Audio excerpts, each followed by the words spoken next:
It's me, Chris Pratt. That's right. The trailer for, well, the second trailer for the Mario movie dropped yesterday. Is my stream deck not going to work today? Oh, no, it's gonna work. It's just a little bit slow. It's the case. Some things are going well today, Mortis.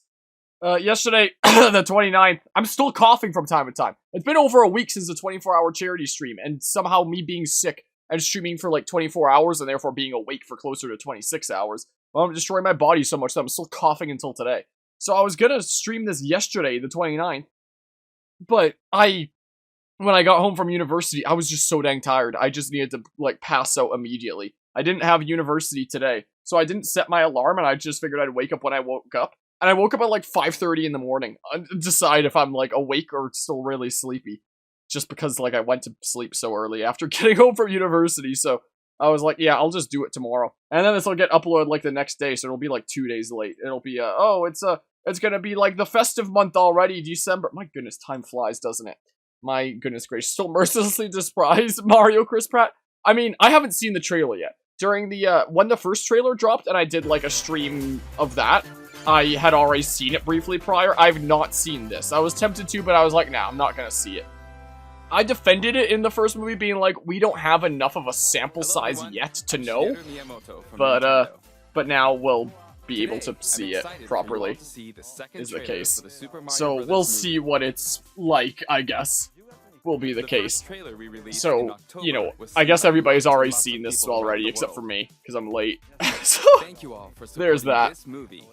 Also, afterwards, there's also a new trailer for Fire Emblem Engage, so might discuss that as well. Because I want to do, like, more freaking podcast-like discussion stuff, because there's not exactly a whole lot of, I just want to say there's not exactly a whole lot of actual podcasts in the podcast playlist on the channel. I want to have more different types of stuff in it. Both, like, more mix of, like, you know, trailer stuff coming out and discussing that. And also, in the near future, it might be possible that we might actually get some actual podcast stuff going on in there. I've been chatting with one of my, friendos online that reached out to me about discussing an interesting topic, and it's like, oh, well, maybe we'll wind up doing some of that. And there was also a hidden third trailer you saw on Twitter with more Mario lines. Wait, what do you mean hidden third trailer? Like something that Nintendo posted to Twitter? The incredible actor who voices Princess Peach in our movie. It was Okay. important for us to work with performers who could inhabit. I haven't seen the trailer, but I've heard a lot of people saying like, "Oh my goodness, Peach is awesome." Is what I've heard. So another dimension to this character. I'll see what that's Whether like she's here. leading her toads or going head to head But yeah, against the still King of the Koopas. not coughing a whole lot, but I'm still delighted coughing to here and introduce there. you to Like, your my goodness, I destroyed my body. Hello, Nintendo But yeah. Direct and Mario fans from My all goodness, your over face the looks world. plastic. We are just But yeah, like a moments away TV from spot seeing released in Princess other Peach countries. for the Oh, very first maybe I'll time, have to and look I into personally could not be more excited. maybe I'll have to look into I that. hope that you enjoyed the movie as much as I enjoyed working on it. But yeah, definitely a movie that I will be going in and Thank you seeing very much, Anya-san. when it comes out. When is it coming out again? Isn't it like next year? I thought she'd Does be it- perfect for Princess Peach. Does it say in the I'm thing? also looking forward to this No? person's performance. Playing Donkey Kong is Seth No Rogen. game information will be included in this Nintendo Direct. I'm Seth Rogen, and for my entire life, I've been a fan of the worlds created by me. I think Seth Rogen Donkey Kong could be pretty funny there. But yeah, Chris Pratt Mario still seems kind Ever of since I was a kid strange, and we'll playing, see it here Playing firsthand. Toys 10, So I guess they remember show the looking at actors a Mario decent bit Brothers before and the thinking, actual trailer. Ever make a movie out of it, Man, I better be in it. And I'm happy to say that dream came true. I thank you, well, and neat. Zelda does too. Thanks, Oh, that's his Seth-san. doggy's name? In Oh, my that's cute. neighborhood, there's a cat named Mario and a dog named Koopa. Okay then, let's press the start button again. One of the things I have heard about the trailer is that Mario and Luigi are like actual Brooklyn plumbers, like was the story way back when, for example. Ah, the light! Did you do gladiatorial combat? What's going on here? Let's go. Let's go. Well. Forward air. No forward air. Down B. Okay. It's so weird to see Nintendo in front of a movie. But I'm about to rule the world. Wow, yay. But there's one problem. There's a human, has a mustache, just like you. Yeah, he knows how to plumb things. Mustache wearing an identical outfit with a hat with the letter of his first name on it? Because I don't. Poor Ouija. Bowser is coming. Together, we Oh, are jeez. going to stop that monster. The toad has the pan. Look at us. We're adorable. I got this. Oh, okay. So, there's gonna be like the actual kind of levels, in a sense. Come on, Mario. Our big adventure begins now. Could be pretty funny. Yeah, it sure seems like she's out for blood. Jeez. Okay, yeah, so it's coming this April. There's a huge Oh, jeez. out there. With a lot of galaxies. Oh, all the Yoshis! They're all counting on us.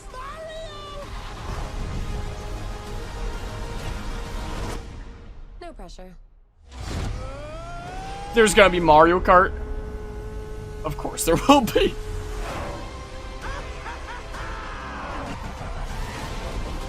Well, jeez. My goodness, Mario Kart looks different than the last time I've seen it.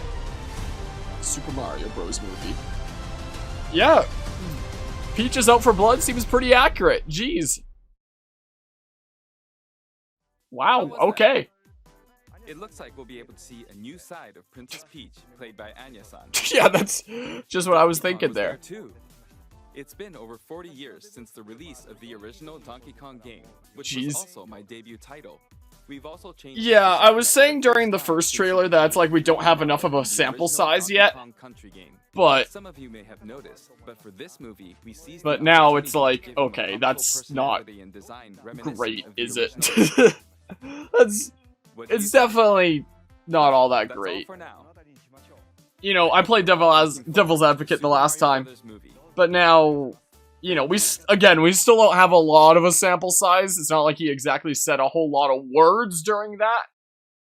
But, you know, it's not what I imagine for the role of Mario, you know? It's really not. I do like the direction that they're taking Peach in. That seems pretty cool. French and Brazilian Mario are goated, though.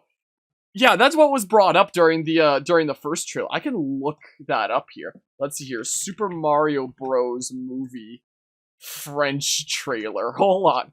Let's see here. Let's see what's going on here. Japanese Mario sounds more like an anime villain, does he now? Hold on.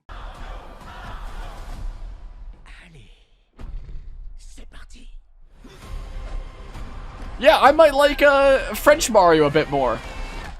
Quite frankly. Where would he speak up again, though? This would be like French Luigi.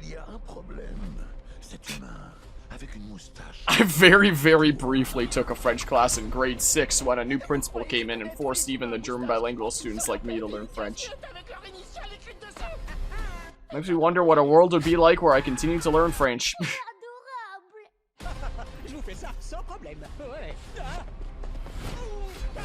Yeah, I think I like French Mario more.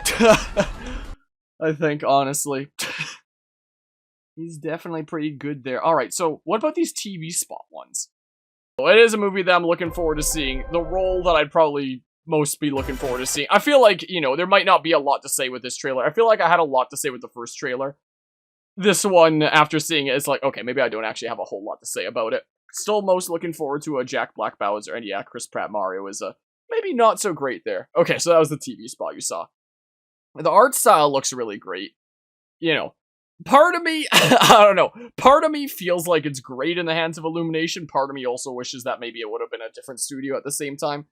Because, you know, I look at stuff like this, and I'm, you know, looking at characters like the Toads and stuff, I will absolutely imagine the freaking Despicable Me minions. Just, you know, with the style that Illumination does things. I mean, it is clearly a very Illumination style, which at the same time, looking at stuff like this can really work for Mario, you know? Looking at stuff like that, that looks really nice. You know? I don't know. I don't know. Maybe part of me is just so used to seeing the style or something like that. I don't know. But yeah, my goodness gracious, I guess that's the way that Peach is gonna be here.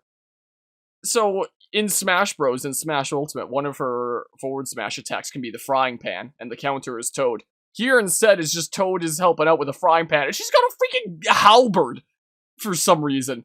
Like, my goodness gracious, she's out here to stab some dudes, I guess. To my, oh my.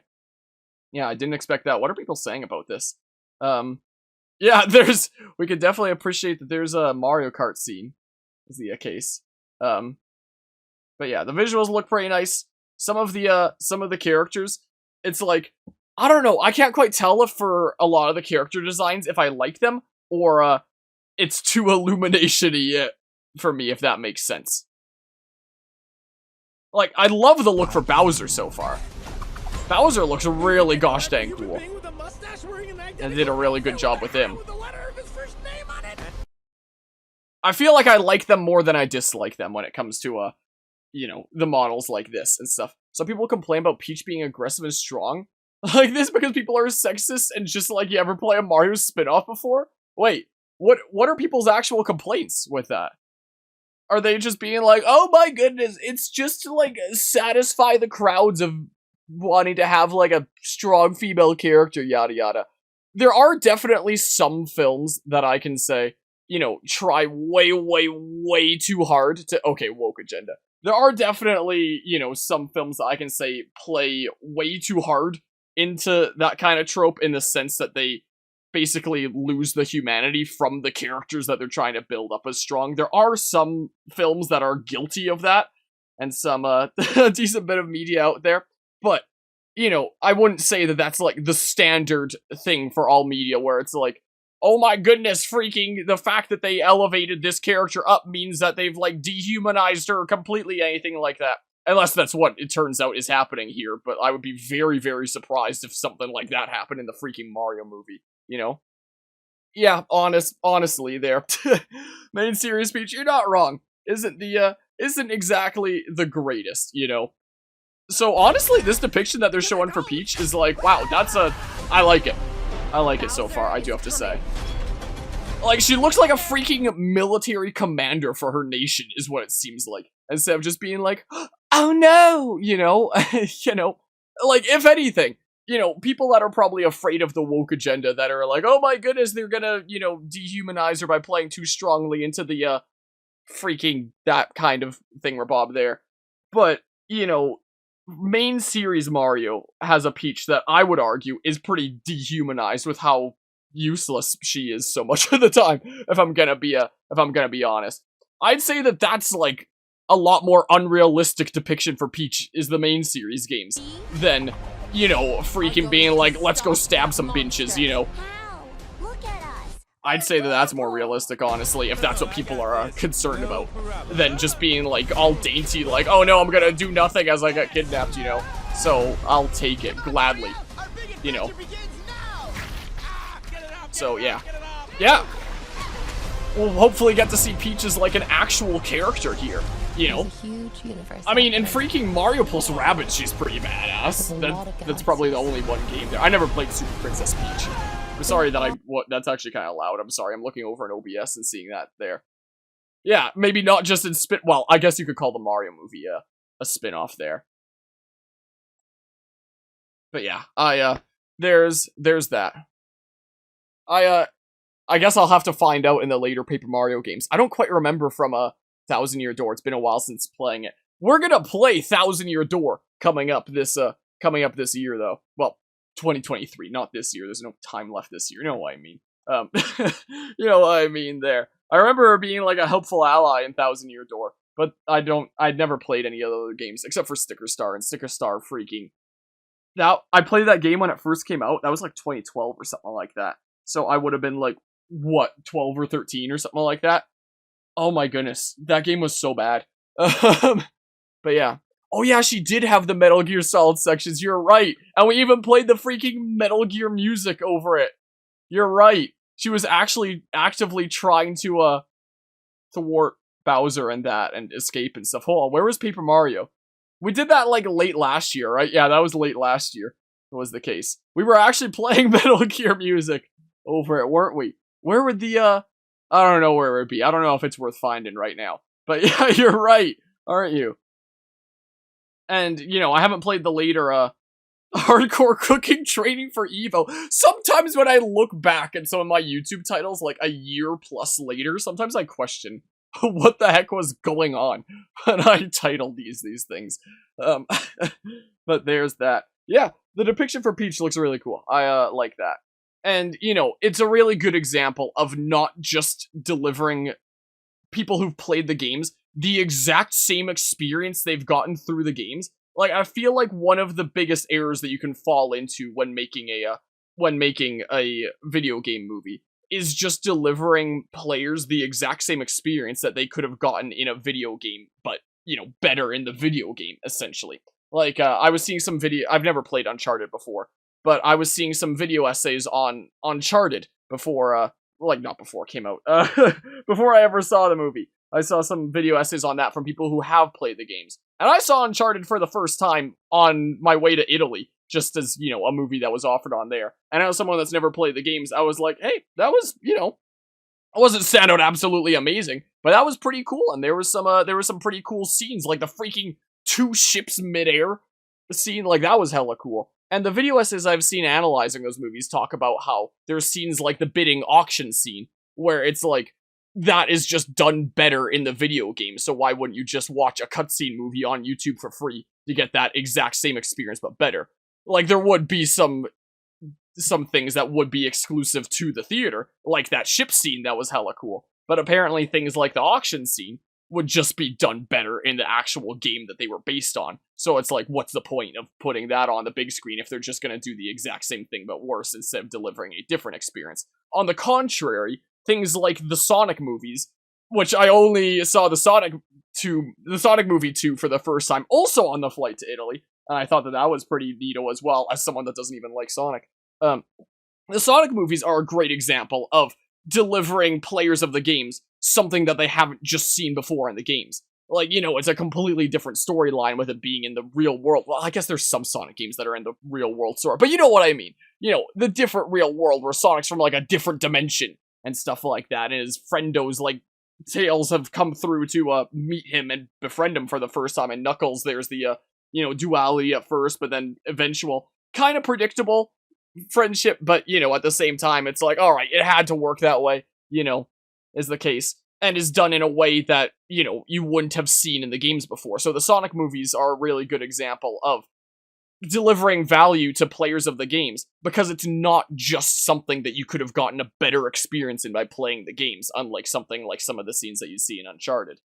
And what I'm seeing with the Mario movie so far is, you know, it's not the kind of thing that you're gonna get by playing the games. You know, it's gonna have factors, it's gonna have aspects and things that you'll recognize from the games, but it's not just gonna be like copy the story of the games one for one. Because how the heck would you copy the story of the games one for one in Super Mario anyway? Like, I mean, to be fair, you can't really. If you did just copy the story of the games one for one to make a Super Mario movie, that would be like literally the lamest movie ever. So to be fair, you can't really do it for the Mario movie. But still, it's a really good, you know, sign that if you go and see this movie, you're going to be getting a standalone experience that's this movie, and not just recycled other content done worse, like so many other video game movies are guilty of, you know, is the case. So, I am definitely looking forward to seeing this movie. Sonic 2 was a lot of fun. Sonic 2 merged ideas from Sonic 2 games and Sonic 3. Yeah, I'm familiar with that. I've never actually played those specific Sonic games. I am familiar with those ideas. You know, the whole Sonic 3 and Knuckles thing where Bob there, where it's like he's initially an antagonist, then he comes and joins you, where it's like, yeah, they're borrowing ideas and like the general premise, but the actual plot being told is something completely different and unique to the theater experience, or to the movie experience that you wouldn't get within the game. So you're still getting, you know, something for your time/money to see that movie that isn't just what's in the game there. Sonic 3 film seems to be taken from the Sonic... Wait, is the Sonic 3 movie already in production? I haven't even heard about this. Is that already confirmed? Sonic movie... I can't even spell today. Sonic movie 3. Is this already confirmed? 2024? Really? That soon? Didn't Sonic 2 just come out this year? Yeah, it just came out this year. Is the case. Yeah, they're getting it there. Is it gonna have Shadow the Hedgehog here? It says movie preview. It shows. I doubt that there's any. If there was a trailer out already, I would have heard about it already. Maybe it's just a screenshot, or maybe it's just something someone photoshopped for a clickbait. Sometimes people do that. Sonic 3 and Knuckles is such a good game. I believe it. Shadow was in the Sonic 2 post-credit. I never even saw the post-credit scene when I saw that movie. What? I just freaking turned it off after the credits started rolling. Gosh dang it. I was on a flight, and, you know, while I tried to get over my social anxiety, I still have part of my social anxiety. It was the middle of the night. I was like, okay, no one's gonna remember being like, oh my goodness, that grown man in front of me is like watching the Sonic movie. They're not gonna remember that, but I still was like, yeah, I'm still gonna be a little bit weird about it and just like turn it off the moment it's done, I guess, because I'm a weirdo. Hold on. Sonic Movie 2 post-credits scene. I haven't even seen this. I didn't even realize. Is it? Hold on. Is this it here?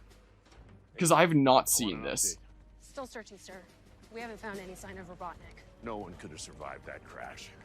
He's toast. Good riddance. Nah, he'll probably be back. Jim Carrey Robotnik has actually been really good. He's been hella fun. Sir, okay, so it's something this. else. When we were wiping Robotnik off our database, we found something. A file buried deep in our system and dating back over 50 years. Oh no. What was it? Coordinates, sir. That's older than Robotnik would have even known about the Sonic existing within this universe, right? A secret research facility. It was a black site, sir. Someone worked very hard to keep this hidden. My God.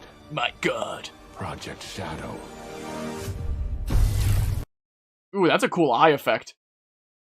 Okay, that was neat. Okay, well, I guess that's another video game movie that I'll tune into later. I'm not even a fan of Sonic. I honestly don't even like Sonic games. After Sonic was added in Super Smash Bros. Brawl, when I played that game when it first came out, I was like, whoa, that's pretty neat. Who's the Sonic dude? I'm gonna try one of his games. I played Sonic Unleashed, and I was like, wow, this freaking sucks. I never played a Sonic game again. I just know that they're famous for being, like, buggy, unfinished in a lot of cases. It's so crazy to be living in a timeline where freaking Sonic Frontiers is the much more stable game over the latest Pokemon game. Anyway, that's neither here nor there. But I never really had much interest in the Sonic games after that. But I, as, like, a non-Sonic fan, I've enjoyed the Sonic movies because, you know, they deliver something unique that, you know, you can't just get in a even though I haven't played the video games, I still know the general premise of how they go. And I appreciate that it's not just taking that and putting it up on the big screen. It's actually delivering something different, something new of value, you know? And it seems like that's the approach that the Mario movie is going to be taking as well. So, I'm hoping that this movie turns out well, apart from the very weird voicing option for Mario. We'll see. Hello, Stone Sloth. How's it going today? Unleashed is a terrible first game. Yeah, I realized later. Wait, it's referencing his grandfather, Gerald Robotnik. Oh, for like the 50 years ago? So, Gerald Robotnik would have been working on Shadow there? Huh. But yeah, I still have Unleashed on my shelf there somewhere. I don't know where. Somewhere in, like, my Wii games and stuff. Oh my goodness. I got so bored. The day stages were pretty fun. But my goodness, the night ones were such a slog. I just could not do it. Can't complain, how am I? I'm doing a lot better. Still coughing here and there, but doing mostly better is the case. Almost back to 100% after the 24-hour charity stream. Really goes to show how being awake for like 26 hours will absolutely destroy your body when you're already sick. So, geez. So, there's that. But yeah, so that's kind of how I feel about the Mario movie so far. There's probably not a whole lot to add after this. You know, it's not going to be as long of a discussion as last time. I feel like that's basically my thoughts on that. But there is another notable trailer for something that will be covered on this channel, and that's Fire Emblem Engage. So it's like, hey, let's freaking talk about this as well. You know, so maybe when a decent bit of new Nintendo news is out, maybe it could be worth discussing like this in a couple trailers, since you know, maybe doing them standalone. I won't have as much to say as on like a Pokemon trailer. But yeah, 1 week of pain for a good cause, absolutely. So now, this trailer I've seen. Time to engage. This I saw when it came out, which was like a few days ago, right? No, 7 days ago. My goodness, I'm losing track of time. Is the thing. For anyone who's unaware, the current Fire Emblem stance on the channel, like where we're going with Fire Emblem content coming up here, is we're gonna do the throwaway save file of 3 Hopes before the end of the year when I get some time, which I can do like pretty quickly in just like 20-ish parts, something like that, maybe a couple streams. Then we're gonna do Engage, then we're gonna do Fate's Conquest Lunatic Classic that was originally gonna go on this year before Three Hopes came out. And then we'll do Three Hopes, like, the full-on playthrough too, is what we're gonna do. So that's the Fire Emblem stance on this channel. I'm really looking forward to Conquest Lunatic Classic, but it's still gonna be a while. One thing that I do want to say about the emblems that I've seen, one of the cool things that Fire Emblem likes to do is whenever they feature avatar protagonists from previous games, like Byleth, for example, or Corrin or Robin, stuff like that within the Warriors title, is they won't just do what a lot of media would do, and like Smash Bros does, of have all default to male. It's like, if all of them are an avatar character, you'd think that, you know, the default canon appearance of some might be male, some might be female, you know, strike a balance there. And that's what Fire Emblem does. Like in the trailer here, it seems like they've decided, like, okay, the default for Byleth is going to be male, and the default for Corrin is going to be female, and it's like, okay, cool. You know, unlike something like freaking Smash Bros, where I think every single avatar character in that game, like not even just the Fire Emblem ones, all default to male is a thing, and it's like, why? You know? So in Smash Bros, it's default male Byleth, male Corrin, male Robin, male Villager. Are there any other avatars I'm forgetting? I know that there's, like, Villager from Animal Crossing, but might not be any other avatars. And it's like, really? When it can be either or, you're gonna go with, like, male for every single one. If you can't decide which Byleth is canon? I mean, I do, you know, honestly, I don't mind the mixing and matching here. What with the, female Byleth being canon in Three Hopes, and then male Byleth being canon in, this here. It's like, okay, we're striking a balance here. We're not just doing, like, completely one side. Sticking with a default canon female Corrin, across, like, Warriors in this, though, I can approve. I think male Corrin's a little bit, I don't know, weird, but we have to, we're playing as him for the sake of my spreadsheets and, like, my avatar and stuff like that in Fates, but let's face it, female Corrin is objectively better. Let's face it, it's just facts, okay? No, I don't know.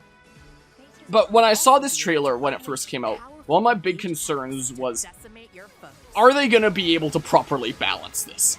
Because the abilities that they showcased for the various emblems seem very, very strong. I do like how all of them are very unique and offer, you know, something very different. But how are they going to balance this strategy game around it? Are they just going to beef up the enemy difficulties so much so, or just like the map difficulty so much so, that you need to strategize in creative ways with the clearly busted mechanics to claim victory? Or, like, what's gonna be going on here? Oh yeah, that is a thing there. There might well be DLC emblems, knowing how, you know, Fire Emblem stuff often goes. I look forward to eventually covering Echoes on the channel. I don't know if I'll do Gaiden and then Echoes or just Echoes. But, I love how her ability is straight up called Echo. It is a neat thingamabob there. Seems good for picking off targets, but yeah. How are they going to balance the game around this is my biggest question. Again, I think it's hella cool to, you know, have such unique, diverse mechanics for each of these emblems that will make, you know, a lot more individuality across the units that you equip them to. But how is it going to be balanced around this, you know? Yeah, that is a fair point there, isn't it?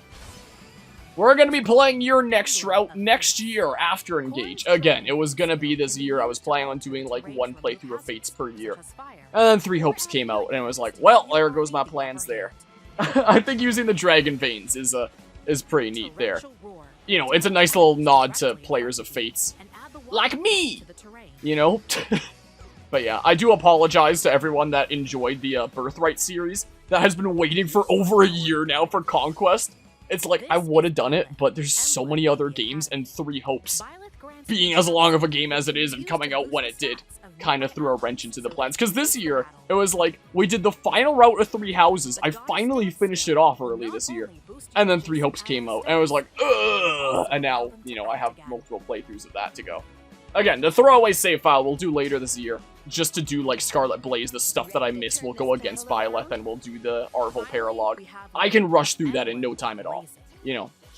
I can get that done in no time. We're not going to do a whole 4 playthroughs. It'll be 3 full playthroughs and 1 mini playthrough later this year is the plan. And then finally Fates next year after this game. So hopefully this game doesn't take me too long and we can get into Fates, because that's a playthrough I've been looking forward to. I've had my freaking spreadsheet at the ready for a while. So when it comes to stuff like this, mechanics like this in video games sometimes worry me. But yeah, sorry to leave so soon, but I gotta work early in the morning, just wanted to pop in, so I had to go to bed. Okie doke, appreciate yourself, buy Stone Slot. Probably use Emblem Torn on your avatar character, because damn it, you like Fire Emblem Fates. I love Fire Emblem Fates, it's so dang good. I love that game so much. I even love the story of it, because it's so bad that you can't help but just, like, appreciate how bad it is. It's so memeable, you know? Like, the gameplay is absolutely amazing. As I found out coming back, you know, last year at this point now. It wasn't as great as I remember it being as I really, really delved into it, and there were some mechanical things of it that were like, huh, they really should have just tweaked this a little bit.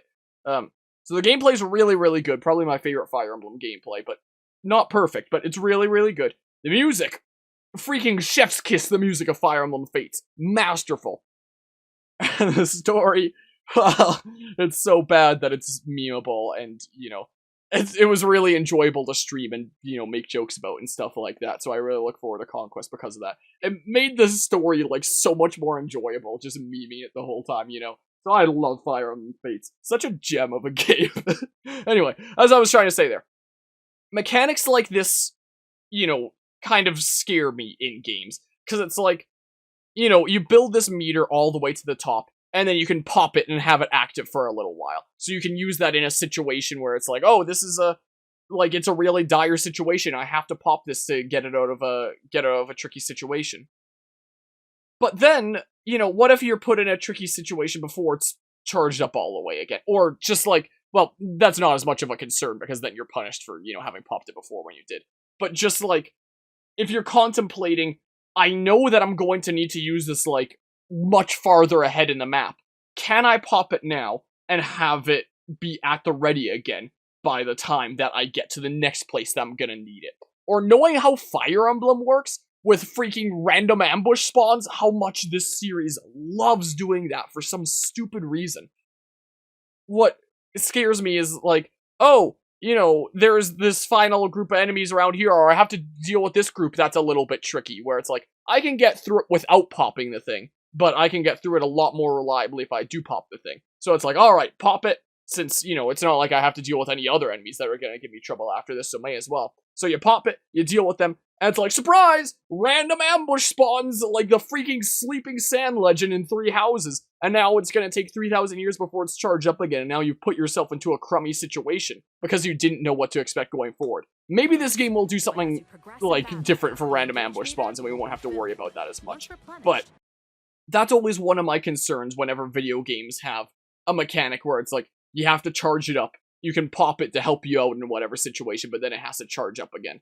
Like, especially in a turn-based strategy game like this, where, you know, maybe they'll implement it in a way where, you know, that won't be a concern. Maybe it'll be fine. Maybe I'm just talking out my ass here. But whenever I see stuff like that, I get a little bit afeared. Especially considering the game developers are probably going to be trying to balance the game around the fact that the player can do that. And it means that if you do it at the wrong time, especially for people like me that are going to play on the hardest difficulty, if you pop it at the wrong time, it's like, well, do you just get screwed? So maybe it'll be implemented just fine.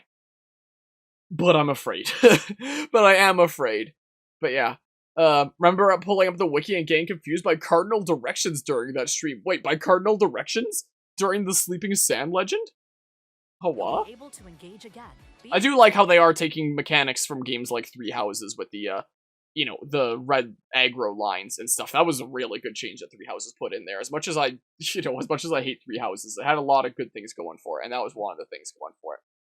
But I do also have to say that, you know, the general direction that these games seem to be going seems to be, the way that this game feels to me so far, feels like a mix of Fire Emblem Heroes and a mix of the Game Boy Advance Fire Emblem games. Or, well, I guess it would be a lot closer to the Radiant games, Ike's games, is what it would be a lot closer to. It's just I haven't, you know, played those myself, so my closer example is the Game Boy Advance ones, but I played a little smidge of Radiant Dawn way back when, but I never got all that far. So I guess more specifically, it feels like a mix of Fire Emblem Heroes and Radiant Dawn, is what it kind of feels like. Feels like a mix of Fire Emblem Heroes because of the, the kind of art style with models where it feels more like Genshin than Heroes, honestly. I just, think about mobile app kind of feel there.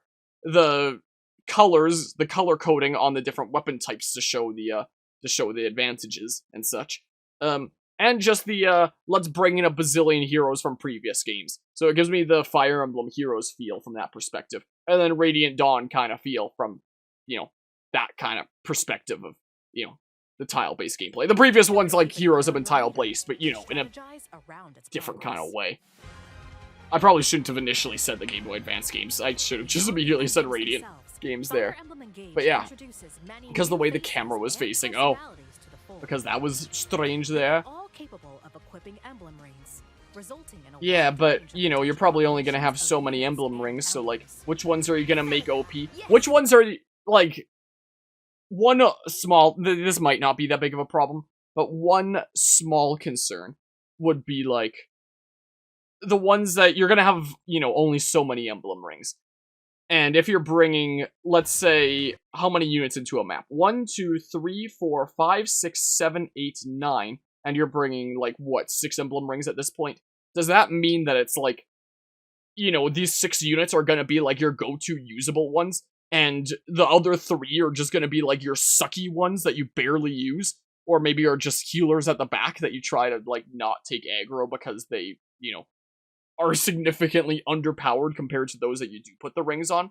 That is a potential concern, where, previous games, your units are all going to be roughly the same strength, unless you, level up ones, way higher than the others, and obviously your main protagonists are going to be stronger than the others in a lot of cases. But this is a concern of mine. Maybe it'll be no problem. Maybe it'll be no problem at all. Maybe, I'm just a little bit too afeared here and stuff. But, we'll see how it turns out. I'm still a massive Fire Emblem fan. I'm sure I'm gonna have a lot of fun with this game. But, I'm worried at the same time.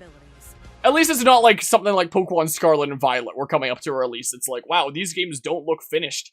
And I start playing it, and it really isn't finished. I'm not concerned about something like that with a game like this. Like, this looks just fine. This looks, just fine finished and stuff like that. I'm just concerned about how they're going to handle, the strategy of the strategy game, considering that became a bit concerning in some instances in Three Houses, let's just say. There were some maps I really liked in Three Houses that, really pushed my strategic thinking.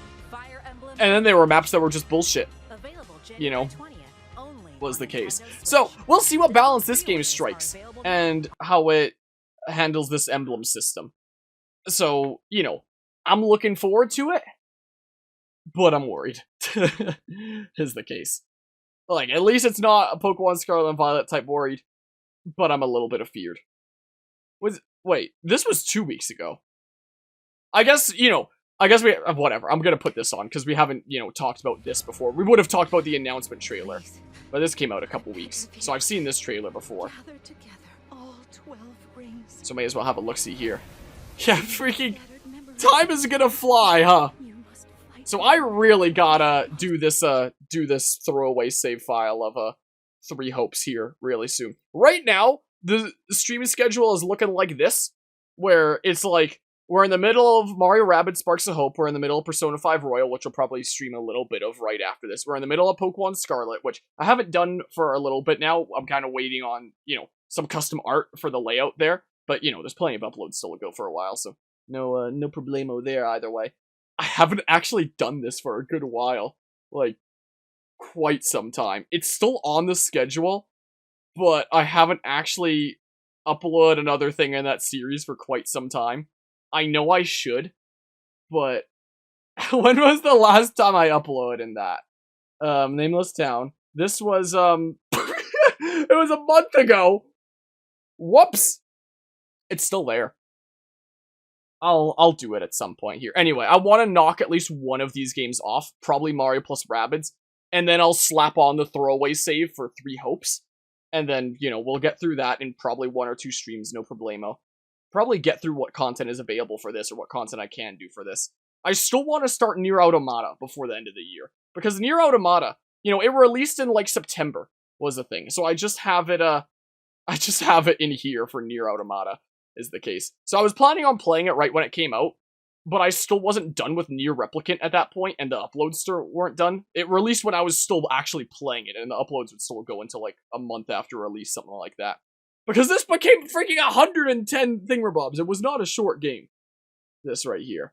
And the last one was published on November 17th, so like a couple weeks ago, essentially.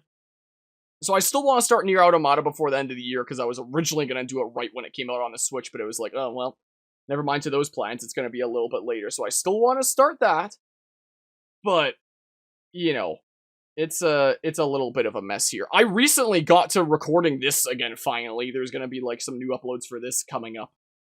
Like, it's been about a month since the last one of these as well. I haven't done this for a while. It's just there as, like, I might do it. I couldn't tell you what the status on this is, I'm gonna be honest. I couldn't tell you there. Anyway.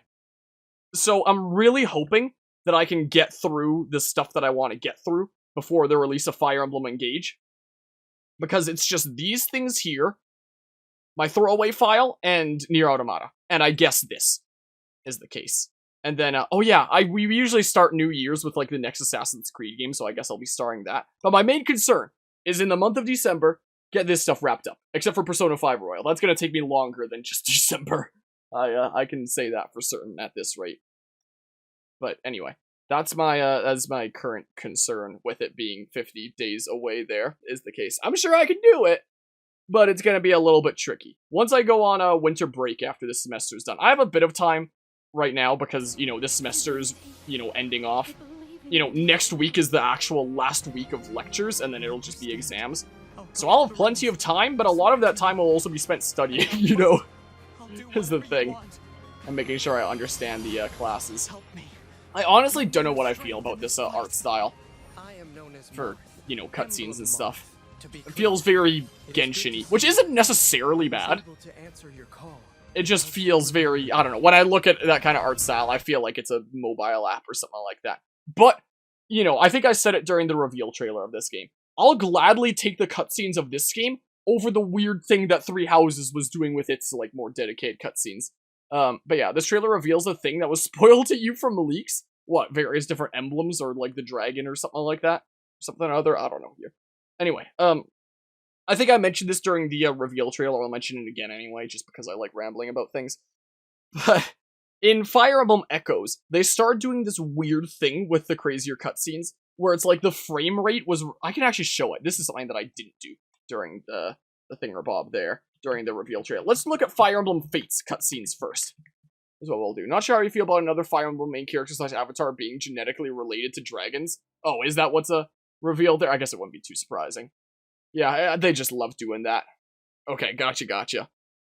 But if we look at, you know, something like Fire Emblem Fates cutscenes, you know, this is the way that the cutscenes were handled. You know, obviously it looks a lot better than on the native 3DS, but, you know, I guess, compared to something like Fate / Awakening, it's a little bit more Genshin-y, if that makes sense there. But anyway, the way that they actually handled the, dedicated cutscenes, it was nice, though. You know, I like the way that they handled the cutscenes in Awakening and Fates. There wasn't a massive ton of them, but the ones that were there were really, really cool. Like, this was one of the really standout ones of Fates, for example, was, you know, the crazy effects with the water and stuff, and then there's freaking Garen, who gets a little bit constipated because he doesn't like watching water or something or other. But then there's Echoes, which did something very weird for its cutscenes. So these cutscenes, you know, they're very smooth. They flow really well. And then Echoes did something really, really weird for its cutscenes. It made them, like, very low frame rate in a way that it feels like old kind of style. Like, let's see here. Here's the freaking dance scene with Berkut and what's-her-face. I don't remember. I'll remember when we eventually cover Fates, Echoes on the channel. But it did something like this, where, you know, it flows but not in the same way. It's a little bit more jumpy, you know. This is someone that apparently put it at 60 FPS. You might be able to notice a bit more at, like, native or something like that. But, you know, it doesn't quite flow the same way. And I feel like the reason that they did that was probably a creative decision, because this was a remake of Gaiden from freaking forever ago. I don't know the year off the top of my head, but literally, like, forever ago. So it was the remake of the second Fire Emblem game. So or maybe they were going for a CG anime thing. I feel like, if I had to guess, I feel like what they were going for was probably just like the classic feel, since this is a remake of a classic game, you know, is a thing. From old school Fire Emblem is what it was a remake of. So they went for that kind of thing. And it's like, okay, for that, I get it. I gotcha. What I don't understand is why they did the freaking low frame rate weirdness for Three Houses as well. Like, where's a fight scene, for example? Here's just the very beginning one, where, you know, you can really see it on Nemesis's fists there, for example. If you look at that after he punches, bam, like, it's, you know, it still feels like the old weird style that Echoes did. So I was very, very confused why Three Houses did this, you know, weird old school kind of feel thingamabob as well. Which is why I'm glad that Three Hopes didn't do that. I'm glad that Three Hopes didn't do that. Let's not spoil myself on the other routes of Three Hopes. How about yeah, it looks more like 2016 Berserk, the classic anime. 2016 Berserk does not look good. I've never even seen that before myself. Oh, where's like a dedicated cutscene here? Not just the you know, not just those. Gosh dang, I'm looking at my own series. Because I don't know. I know where to find things in my own series. I don't know where to find things on some random YouTube video. Yeah, so here's the release of Three Hopes. First playthrough, 130 parts, like Jeebus. Where's the Battle of the Eagle Online? Thingamabob. Where is that? That would be not here. Or just like the Hour of Vengeance. Here's a good example. 2016 Berserk is like the Scarlet and Violet of anime. Oh. Well then. Let's see here. So I do the map, and then there's fighting Byleth after, right? Or wait. Okay, so it would have been here. Or just like this, for example. Where it's like, yeah, they use the actual in-game models and just, you know, let it flow, you know? So I'm really glad that Three Hopes didn't do that. But I feel like I honestly prefer the art style and general look of something like this than I do to Engage, personally. That could just be a personal taste. I don't think that Engage looks bad by any means, but I personally prefer the look of something like this. I feel like, I don't know, like it's a bit more serious, whereas, you know, I look at something like this, and, you know, I can't take the fight all that serious when, you know, the characters look like they're made out of plastic, or something like that. Again, I don't think it's bad. I just think that, you know, it's not my favorite, you know, as a thing. And I won't be able to take it as seriously as otherwise, if that makes sense. You know, maybe it'll grow on me. Maybe it'll be like Xenoblade Chronicles 2, where at the beginning I wasn't super big on it, but then I wound up really liking it as it went on there. But, you know, I just feel like this is, you know, the Radiant games mixed with, like, mobile app kind of design and, you know, pushed out is what it kind of feels like. Again, I could be completely off base here. We'll see. But, you know, when I look at this, I'm not gonna feel like I'm experiencing a serious narrative as much as I would feel looking at, you know, scenes like this that are like, whoa, that is crazy, you know? Like, those are some cool cutscenes. As you are now. Whereas, you know, something like this, I don't know, it reminds me too much of Heroes or something like that. It reminds me too much of Genshin. It reminds me too much of insert any other, like, mobile game here, I guess. Like, it feels like comparing Lego to Mega Bloks, is what it kind of feels like.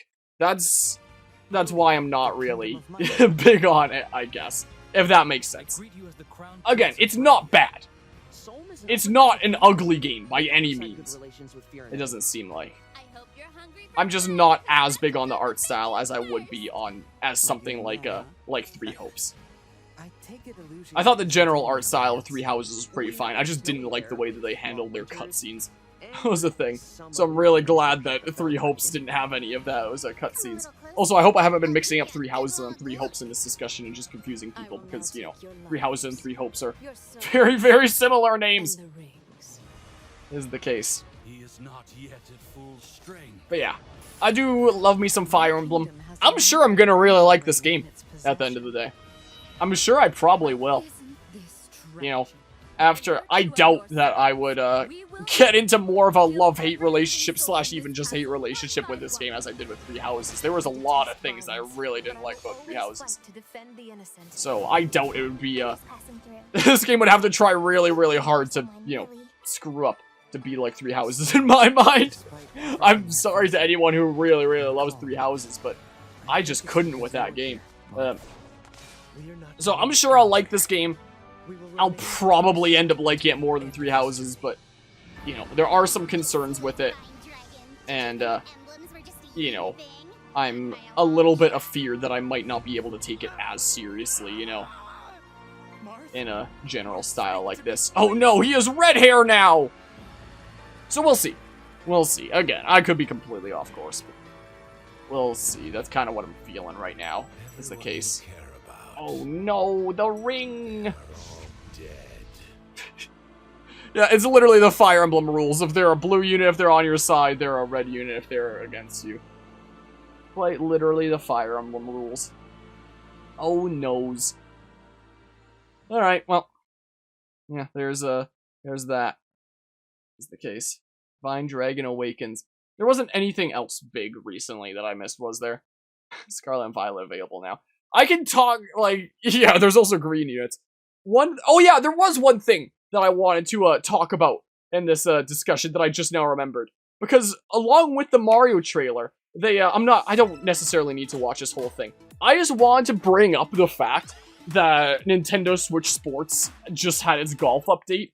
And, you know, when Nintendo Switch Sports came out, you know, I covered it on the channel. I was like, alright, I'm gonna, you know, cover it. I did the one stream. Where is it? Here it is. It's like one of the very few playlists. Like, look at the playthroughs here. All these playlists that have so many videos. Nintendo Switch Sports. One video in this playlist. Time to hop into some sports. My plan was initially, like, showcase it, and then maybe I'll play with some content creator friendos after. But I feel like, you know, this game came out, and everyone, you know, just kind of looks at it like, okay, that's a thing, I guess. And the people who played it kind of played it for, you know, the novelty of being like, hey, new Wii Sports. And then, you know, everyone's motivation just kind of died.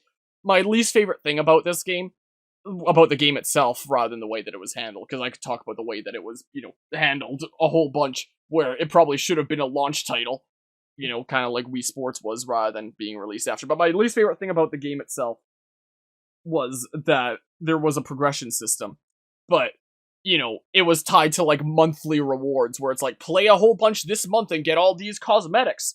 Next month rolls over, play a whole bunch this month and get all these cosmetics. Like, that's the number one way to kill my motivation to play a game. You know, just doing that kind of thing. And then, you know, when did this come out again? This came out April 29th. And now it's, you know, 28th of November. They've finally released Golf, which, you know, how many sports did Wii Sports Resort have? Wii Sports Resort All Sports. Let's see here. How many did you have? The sports that you had, I guess this is games here. Are these all in the same thing? No, just show me okay, just show me the thing, Bob. Just show me the menu. Here it is. Alright. So yeah, you had like 12 sports here, was the thing. And when did Wii Sports Resort come out? Huh? When was this? 2009. So from a game in 2009, you can still get, like, so much more content and so much more bang for your buck in a game from 2009. Whereas freaking wimpy Nintendo Switch Sports over here releases, like, initially releases with 6 sports, and then half a year later, they're like, oh, here's Golf. Even though, didn't Mario Golf just come out this year as well? Hold on, it was just earlier this year, I think. I'm not losing my mind, right? It might have been last year. I could be losing my mind. Hold on. There was Mario Strikers Battle League that released earlier as well, which had basically no content to it, and I was kind of disappointed by. Because there's no single player content at all. Okay, maybe it was last year. I don't see it here. Okay, here it is. Okay, so it was last year. It wasn't earlier this year. Is the case. Yeah, that's in the 2021 area. I'm getting all my things, all my years mixed up and stuff. But But still, you know, there's already another golf game on the Switch with Mario Golf. But yeah, half a year later, it's like, aha, the free update to do that. We're adding golf now, so now there's seven sports. Like, I honestly feel like they didn't handle this game in the way of, like, they're going to be adding content in the future. I don't feel like they handled it because they genuinely thought that this is what's going to, you know, make players the most happy, as if we release all this stuff right now, but they still have more stuff to look forward to in the future. I don't believe that was a reason. I think the reason was so that they can, you know, add more stuff in the future and release full-on overview trailers like this that are 6 minutes long and go through every single sport just for, like, their mandatory reminder to people that, by the way, this is a game that exists. You should buy it if you haven't already, you know? It's smart marketing, honestly. Like, Nintendo are honestly geniuses at their marketing. Like, we see that with Pokemon all the time, for example. But, you know, this is just like a 6-minute trailer for a game that released half a year ago. A 6-minute, like, full overview trailer for the entire game. To basically remind people, hey, by the way, this is a thing that exists. You didn't forget, right? It was kind of like in the, was it the most recent full-on Nintendo Direct? It was some semi-recent Nintendo Direct, where right before they revealed Pikmin 4, Miyamoto did an obligatory, hey, Pikmin Bloom on mobile devices. That's a game that exists. Do you remember it? You should play it. It's pretty cool. You know, it's basically that, but with Nintendo Switch Sports, but to, like, a whole nother level. So, you know, if my motivation for Nintendo Switch Sports wasn't already low, you know, it's even lower now. Hey, maybe with the addition of golf, maybe there are going to be some content creator friendos that want to hop into golf with me just to showcase it, and then that playlist will have more than one video. But I honestly don't know if I could even bring myself to ask content creator friendos if anyone wants to play golf in this, because my motivation for playing Nintendo Switch Sports at this point is just dead, you know. And, you know, after they revealed this overview trailer, like, I heard that golf came out. I saw, you know, this thumbnail and stuff like that, golf update. I was like, oh, there's gonna be like 6 minutes of showcasing golf. No, it's 6 minutes of showcasing what the entire video game is, because they just want to remind people that it's a game that exists. You know, is the case. We don't have to watch the whole thing. We can watch like a smidge of golf. But, you know, like, if you want the best Nintendo Sports experience, just play Wii Sports Resort.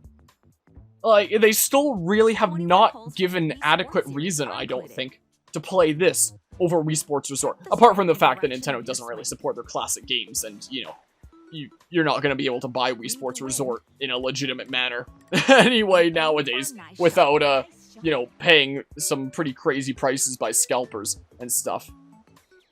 So, I feel like, you know, Nintendo Switch Sports is like, well, we know it's not as good as the last game we made, but it's the only one we're offering, so what are you gonna do about it, you know?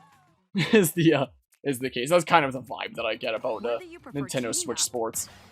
Maybe they'll continue to add some other sports later in the future, and you know, then they can release a whole nother overview trailer for the entire game to remind people that it exists, you know, is the case. Yeah, that was another one that I wanted to talk about. I just wanted to bring that up. I just wanted to throw that out there.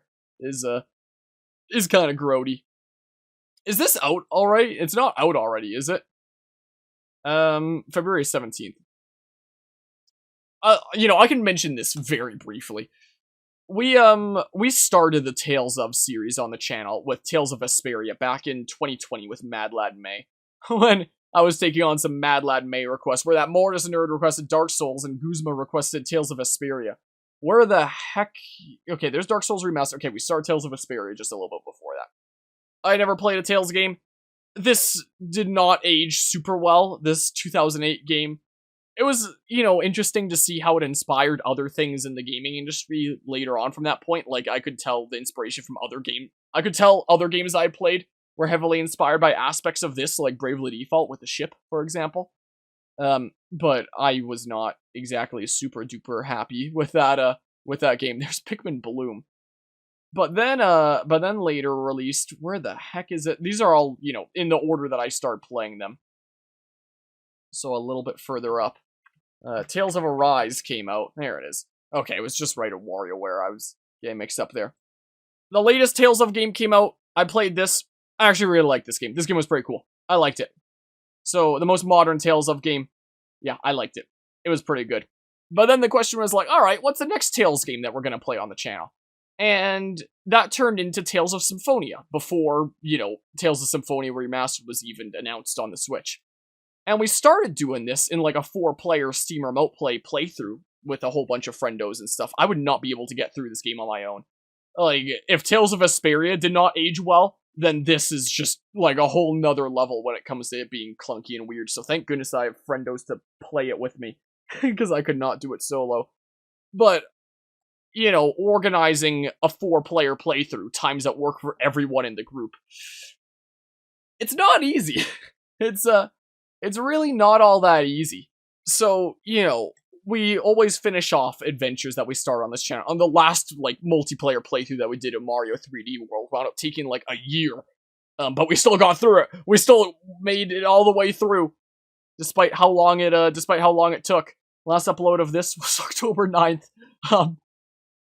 My goodness, I'm so in the dark about where we left off in Tales of Symphonia. But anyway, Tales of Symphonia Remastered is a thing coming to the Switch. Apparently, the actual remastered part of it is very little, from what I hear from other, like, remastered versions of it that have come out.